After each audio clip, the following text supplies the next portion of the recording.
미국에서 한국산 전투기를 향해 예상치 못한 제동이 걸렸습니다. 내명부는 기술과 안전 문제였고 결정권자는 트럼프 행정부였습니다. 미국은 KF-21에 미국제 무장을 통합하는 승인 절차를 거절했고 이 선택은 겉으로 보면 한국 방산을 겨냥한 통제처럼 보였습니다. 그러나 이 결정의 파장은 단순한 승인 거절 수준을 훨씬 넘어섭니다. 이 사건은 전투기 한 기종의 문제가 아니라 방산시장의 주도권과 표준이 어디로 이동하는지를 보여주는 분기점이 되었기 때문입니다. 미국은 그동안 전투기 시장에서 단순히 기체만 파는 국가가 아니었습니다. 무장, 소프트웨어, 통합 승인, 후속 업그레이드까지 하나의 패키지로 묶어 시장을 관리해왔습니다. 전투기를 구매한 국가는 자연스럽게 미국제 무장을 사용해야 했고 그 무장을 쓰기 위해서는 미국의 승인과 통제 구조 안에 들어갈 수밖에 없었습니다. 이것이 지난 수십 년간 미국이 전투기 시장의 표준을 장악할 수 있었던 핵심 이유였습니다. KF-21 역시 원래는 이 구조 안에 들어갈 가능성이 있었습니다. 미국제 무장을 통합하고 미국의 승인 체계를 따르며 수출 과정에서도 미국의 재승인을 받아야 하는 전형적인 구조입니다. 하지만 트럼프 행정부는 이 과정에서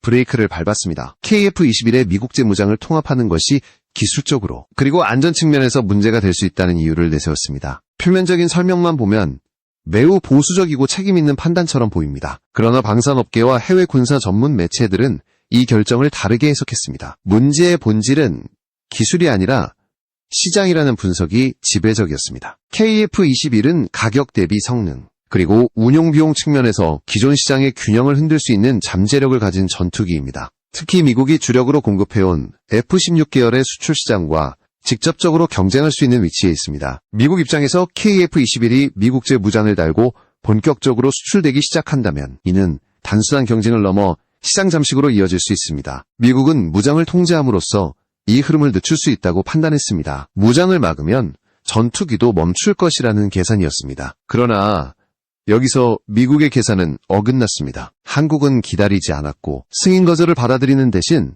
다른 선택지를 꺼내 들었습니다. 이 순간부터 이 사건은 한국이 막혔다는 이야기에서 한국이 방향을 바꿨다는 이야기로 성격이 바뀌게 됩니다. 미국의 선택은 통제였습니다. 하지만 통제는 언제나 대체제가 없을 때만 힘을 가집니다. KF-21 사건은 그 대체제가 등장하는 출발점이 되었습니다. 미국은 문을 닫았지만 한국은 그 문 앞에서 멈추지 않았습니다. 오히려 다른 길을 만들기 시작했습니다. 그리고 이 다른 길은 단순히 무장 하나를 바꾸는 선택이 아니라 방산구조 전체를 다시 설계하는 방향으로 이어지게 됩니다. 이제 질문은 분명해집니다. 미국이 정말로 지키고 싶었던 것은 무엇이었고 그 선택으로 인해 무엇을 잃게 되었는가? 그리고 한국은 이 거절을 계기로 무엇을 얻게 되었는가? 이 이야기는 KF-21 한 기종의 성능이 아니라 전투기 시장의 규칙이 어떻게 바뀌고 있는지를 보여주는 이야기입니다. 미국이 KF-21의 통합을 거절한 무장은 GBU-39 SDB였습니다. 이 무장은 겉으로 보면 단순한 소형 정밀 유도 폭탄에 불과해 보일 수 있습니다. 그러나 방산시장에서 GBU-39 SDB는 성능보다 구조로 평가받는 무기입니다. 무게 약 130kg, 사거리 약 110km, 원형 공산 오차, 약 8m 수준의 재원을 가진 이 무장은 이미 실전에서 검증된 체계입니다. 하지만 진짜 가치는 폭탄 하나의 파괴력이 아니라 전투기 한 대가 동시에 처리할 수 있는 목표의 수에 있습니다. 미국 공군 기준으로 F-15E는 이 무장을 최대 28발까지 운용할 수 있고 F-35 역시 내부 무장창에 8발을 적재할 수 있습니다. 이 구조가 의미하는 것은 단순합니다. 한 대의 전투기가 한 번 출격해 여러 목표를 동시에 정밀 타격할 수 있다는 계산이 성립한다는 점입니다. 이는 공군 운용 개념 자체를 바꾸는 요소이며 전투기 대수 대비 타격 효율을 극적으로 끌어올리는 핵심 수단입니다. 문제는 이 무장이 KF-21과 결합될 경우였습니다. KF-21은 기체 크기와 하드포인트 구성상 소형 정밀 유도 무장을 다량으로 외부 장착할 수 있는 설계 여유를 가지고 있습니다. 해외 군사 전문 매체들은 KF-21이 이 급의 무장을 본격적으로 운용할 경우 단순한 4.5세대 전투기가 아니라 F-16V 시장을 정면으로 압박하는 가성비 타격 플랫폼으로 변모할 수 있다고 평가해왔습니다. 즉, KF-21에 GBU-39 SDB가 통합되는 순간 미국이 오랫동안 유지해온 중형 전투기 시장의 균형이 흔들릴 가능성이 생긴 것입니다. 트럼프 행정부가 승인 거절을 결정한 배경은 바로 이 지점과 맞닿아 있습니다. 공식적인 설명은 기술과 안전 문제였지만 실제로 미국이 우려한 것은 KF-21이 미국 무장을 달고 경쟁 시장으로 들어오는 시나리오였습니다. 미국은 무장을 통제하면 시장도 통제할 수 있다고 판단했습니다. 전투기만으로는 경쟁이 되더라도 무장이 막히면 전체 패키지가 성립하지 않을 것이라는 계산이었습니다. 하지만 이 계산에는 중요한 전제가 있었습니다. 한국이 다른 선택지를 만들지 못할 것이라는 전제였습니다. 미국의 승인 체계는 지금까지 대부분의 국가들에게 절대적인 장벽이었고 실제로 많은 국가들이 이 장벽 앞에서 발을 돌려야 했습니다. 무장은 단순히 구매하면 끝나는 물건이 아니라 통합 승인과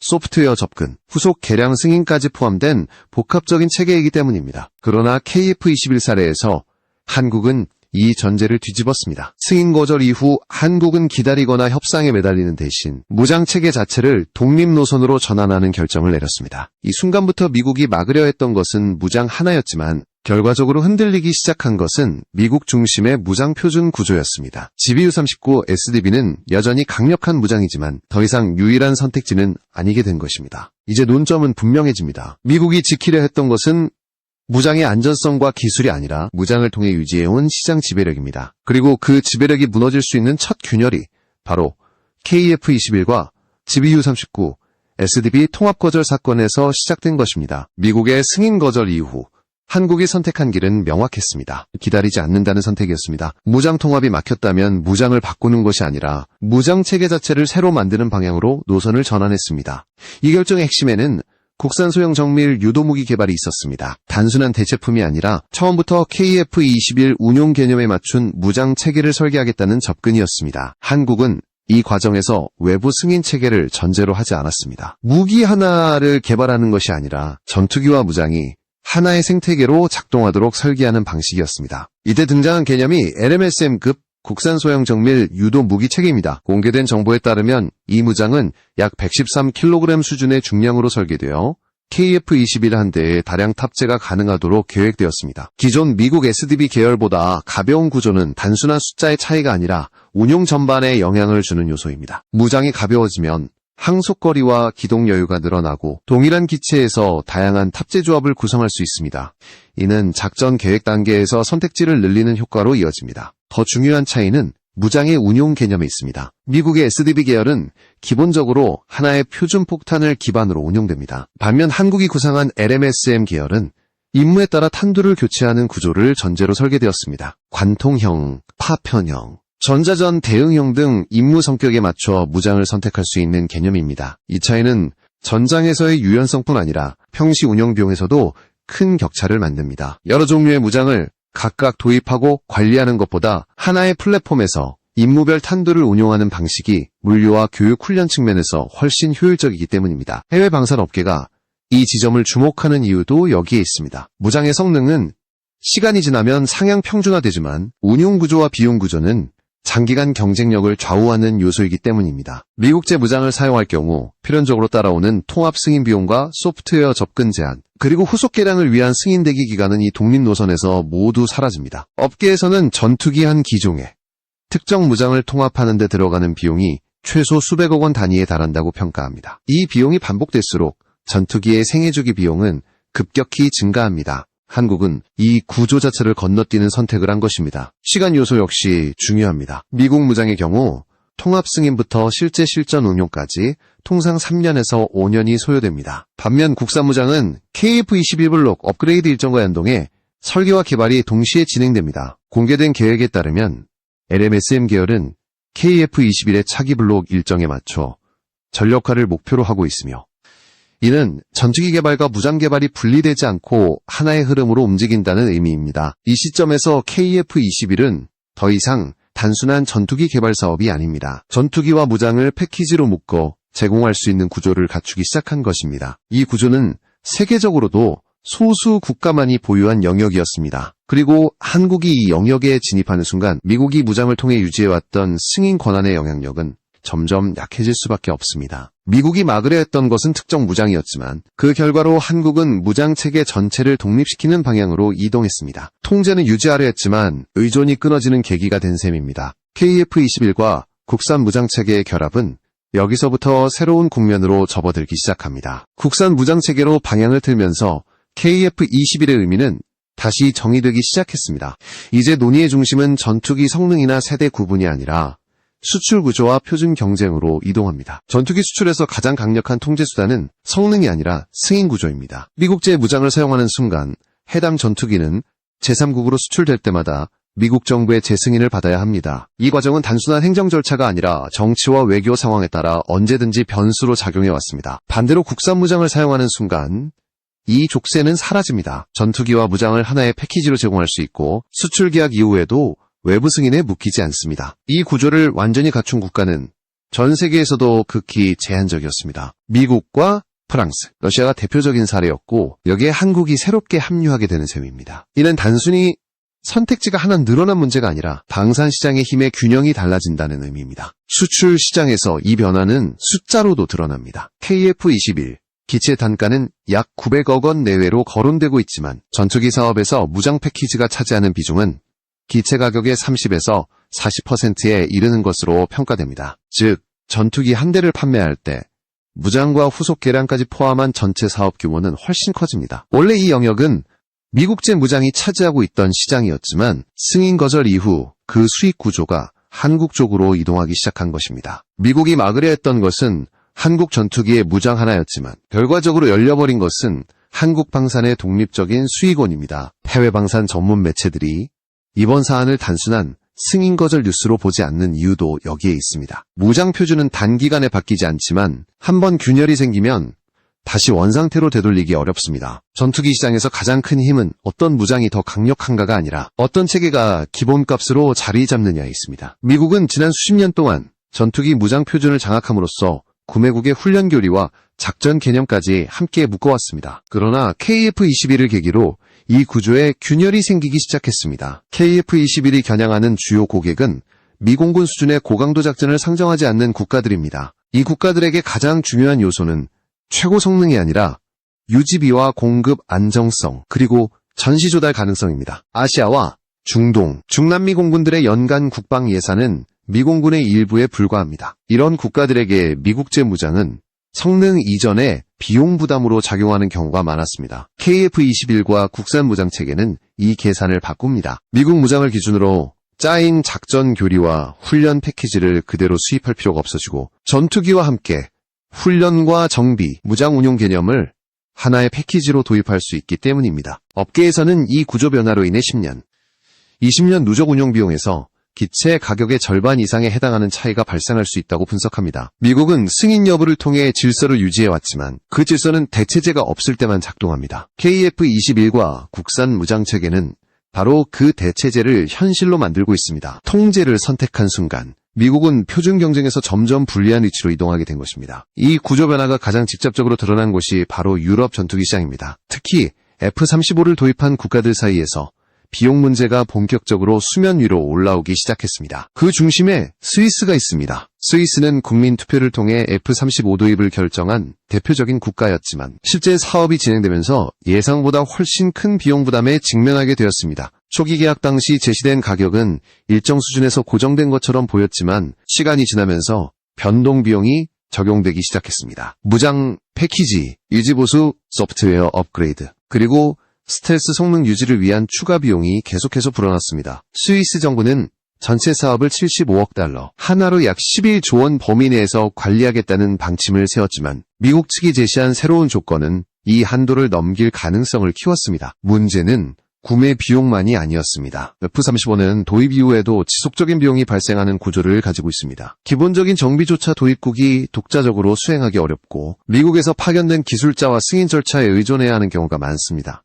이는 시간당 운용 비용 상승으로 이어지고 장기적으로는 공군 예산 전체를 압박하는 요소로 작용합니다. 스위스처럼 재정이 안정적인 국가조차 부담을 느낀다는 사실은 다른 국가들에게 강한 신호가 되었습니다. 이 영향은 동유럽으로 확산되고 있습니다. 러시아의 위협을 이유로 F-35 도입을 검토하던 국가들 역시 비용 문제를 다시 계산하기 시작했습니다. 폴란드와 루마니아를 비롯한 국가들은 고성능 스텔스 전투기의 필요성을 인정하면서도 실제 운용 단계에서 감당해야 할 비용과 통제 구조에 대한 부담을 동시에 고려해야 하는 상황에 놓였습니다. 유럽의 기존 대안으로 거론되는 유로파이터 타이푼이나 그리펜은 4.5세대 전투기로 분류되며 스텔스 성능을 완전히 대체하기에는 한계가 있다는 평가를 받고 있습니다. 여기에 더해 유럽 자체 차세대 전투기 사업은 아직 먼 미래의 이야기입니다. 새로운 전투기 개발에는 최소 10년에서 15년 이상의 시간이 필요하며 그동안의 공백을 메울 현실적인 대안이 필요합니다. 이 지점에서 KF-21이 다시 주목받기 시작합니다. KF-21은 완전한 5세대 스텔스 전투기는 아니지만 유지비와 도입 비용, 그리고 무장 운용의 자율성 측면에서 기존 선택지들과 다른 계산을 가능하게 합니다. 특히 KF-21은 국산 무장체계와 결합될 경우 도입 이후의 승인 리스크와 비용 불확실성을 크게 줄일 수 있습니다. 전투기 도입이 단순한 구매가 아니라 수십 년에 걸친 운용 사업이라는 점을 고려하면 이 차이는 시간이 지날수록 더욱 크게 느껴질 수밖에 없습니다. 스위스 사례는 단순한 한 국가의 선택 변경 가능성을 넘어 유럽 전투기 시장 전반에 영향을 미치는 기준점으로 작용하고 있습니다. 미국이 무장을 통해 유지해온 통제 구조가 비용 문제와 맞물리면서 균열을 보이기 시작한 것입니다. 그리고 그 틈새에서 KF-21은 기존 질서의 대체제로 인식되기 시작했습니다. 고성능이 아니라 지속 가능성을 중심으로 한 새로운 선택지로서 말입니다. 이제 마지막으로 남은 질문은 KF-21이 과연 이 변화의 중심에 설 수 있는가입니다. 답은 생산과 일정, 그리고 구조적 완성도에서 찾아야 합니다. 전투기 개발에서 가장 어려운 구간은 시제기를 만드는 단계가 아니라 시제기에서 양산형으로 안정적으로 넘어가는 과정입니다. 이 단계에서 수많은 국가들이 좌절했고 실제로 전투기를 개발했지만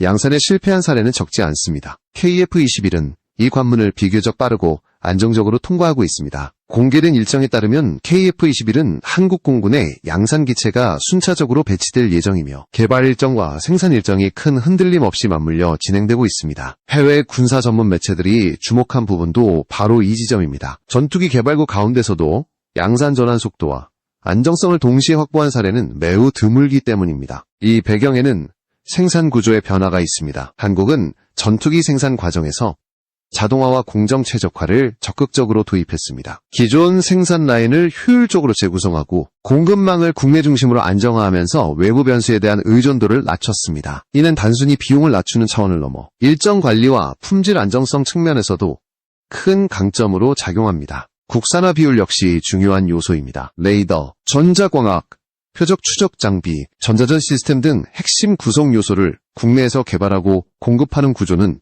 단기간에 만들어지기 어렵습니다. 하지만 이 구조가 갖춰질수록 외부 승인과 통제에서 자유로워지고 수출 이후의 유지와 개량 역시 훨씬 유연해집니다. KF-21과 국산 무장체계의 결합은 바로 이 지점을 겨냥하고 있습니다. 전 세계적으로 시제기에서 양산형으로 빠르게 전환한 국가는 극히 제한적입니다. 미국과 러시아, 일부 유럽 국가를 제외하면 성공 사례는 많지 않습니다. 이런 환경에서 KF-21이 일정과 비용을 동시에 관리하며 양산 단계에 진입했다는 사실은 단순한 기술 성과를 넘어 산업 구조의 성숙도를 보여주는 신호로 받아들여지고 있습니다. 미국이 KF-21에 대한 무장 통합을 거절했을 때 많은 이들은 한국이 막혔다고 생각했습니다. 그러나 시간이 지나면서 드러난 것은 정반대의 결과였습니다. 통제를 선택한 쪽은 선택지를 줄였고 막힌 쪽은 노선을 바꾸며 새로운 구조를 만들었습니다. 전투기 시장에서 가장 중요한 것은 순간의 성능 비교가 아니라 수십 년에 걸쳐 지속되는 운용과 표준의 문제입니다. KF-21은